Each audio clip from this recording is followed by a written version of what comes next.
La seule chose qui compte véritablement, c'est la beauté. Mon premier vœu serait d'être belle. Je sais que je suis jolie, mignonne, mais je ne suis pas belle. Et j'ai tellement peur de vieillir. Je me sens vulnérable, fragile. J'étais une enfant souffreteuse. Jusqu'à 7 ans, maman a dû me nourrir au biberon. Les enfants se moquaient de moi dans les squares. Lorsqu'elle prononce ces mots devant un journaliste de l'Express et en présence de sa sœur Françoise, Catherine Deneuve a 22 ans. Nous sommes en 1966 sur le tournage des Demoiselles de Rochefort et déjà la question de sa beauté s'invite dans la discussion lorsque les journalistes interrogent la comédienne. Être belle, elle? Non. Elle en repousse déjà l'idée. Comme elle le fera toute sa vie. Je ne considère pas que je sois belle. Jolie peut-être, mais non pas belle. La beauté, ce n'est pas moi, c'est autre chose, proclamait-elle en 1977 dans Paris Match. En 1994, l'actrice, récemment agacée par la question d'un confrère sur l'IVG, reprenait la même idée devant nos consoeurs du magazine Elle, la beauté est un grand mot. Je dirais qu'à 16 ans j'avais un physique qui m'a permis de débuter ma carrière. Est-ce un atout? Sans doute. Dans la séduction sûrement. J'ai beau dire, je suis sûr que cela a été important. Le charme, la séduction, c'est le contact le plus immédiat, le plus évident. Même pour les gens moins beaux. C'est à travers une certaine sorte de séduction que l'on essaie d'exister dans le regard des autres. Mais ce n'est pas suffisant. Il n'y a rien auquel on s'habitue plus vite que la beauté. Celle de la comédienne, bien qu'elle s'en défende, n'a jamais lassé les réalisateurs. Il n'est qu'à parcourir sa filmographie pour le comprendre, Belle d'un soir, en 1967, Belle de jour en 1967, Belle maman en 1999, Belle à croquer, en 2017. Des titres choisis par hasard? Comment l'imaginer? Une beauté froide, à l'évidence.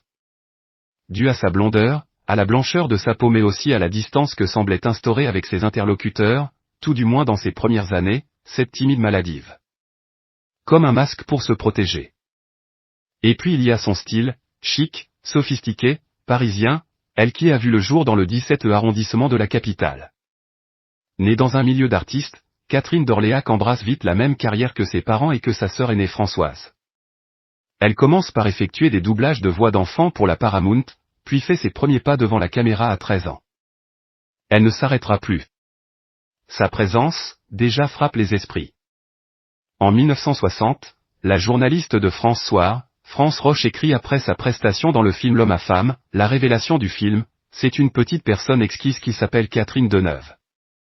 Discrète, sans être empaillée, proprette sans être banale, ingénue sans être niaise, et jolie, si jolie, sans avoir l'air de le savoir.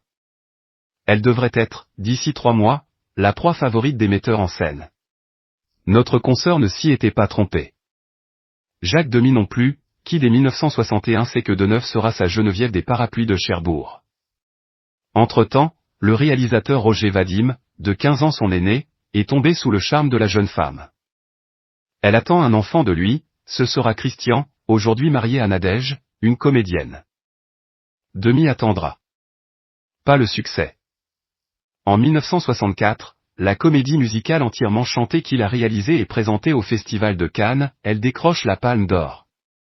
Entre son union avec un poids lourd du cinéma français et l'exposition que lui vaut la récompense de ses pairs, la comédienne, qui a récemment été frappée par un AVC, est déjà incontournable. Pourtant dans toutes ses interviews, elle continue de jouer les modestes, de minimiser son succès et sa beauté. Si je me trouve belle? Non, sûrement pas, répond-elle en 1971 à un journaliste. Je me vois 365 jours par an, il est impossible que je me trouve belle, jolie, oui, et encore pas tous les jours. Enfin, disons que je suis jolie. C'est ma sœur qui était belle, Françoise. C'était une star. Elle avait 2 ans de plus que moi, elle me disait toujours qu'il n'y a que les stars qui sont vraiment belles. Star, en ce début des années 70, Deneuve l'est déjà depuis longtemps. Mais, comme si elle était incapable d'assumer ce statut, elle le conteste encore. Et préfère se retrancher derrière Françoise d'Orléac, sa sœur, disparue tragiquement dans un accident de voiture en 1967, un drame devenu tabou depuis.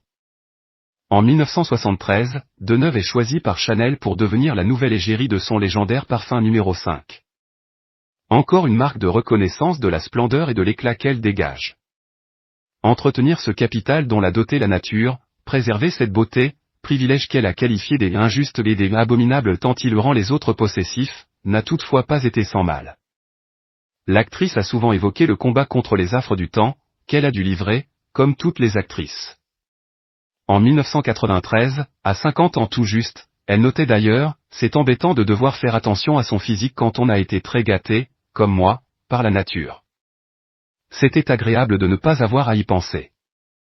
J'avais l'habitude de me préparer très vite. Aujourd'hui, c'est un peu plus long et... ça m'embête. 30 ans ont passé, aujourd'hui, à 80 ans, celle qui déteste qu'on la surnomme la grande dame du cinéma français et qui regrette d'avoir troqué son vrai nom pour celui de sa mère va monter une fois encore dans sa carrière les marches du Festival de Cannes. Elle sera sur la croisette aux côtés de sa fille, Chiara Mastroianni à qui elle déclarait en 2023 tout son amour, pour le film Marcello Mio. Et quoi qu'elle en pense ou dise, Deneuve, belle de jour, restera belle, toujours. La preuve, en images.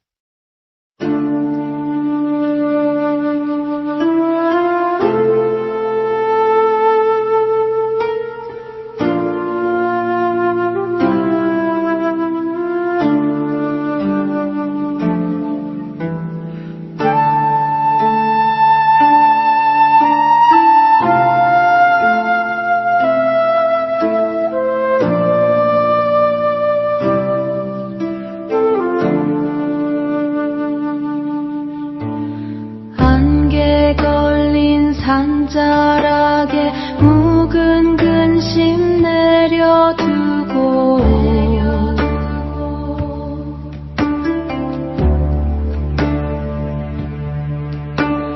토끼의 묵은 때를 맑은 물에 씻어내니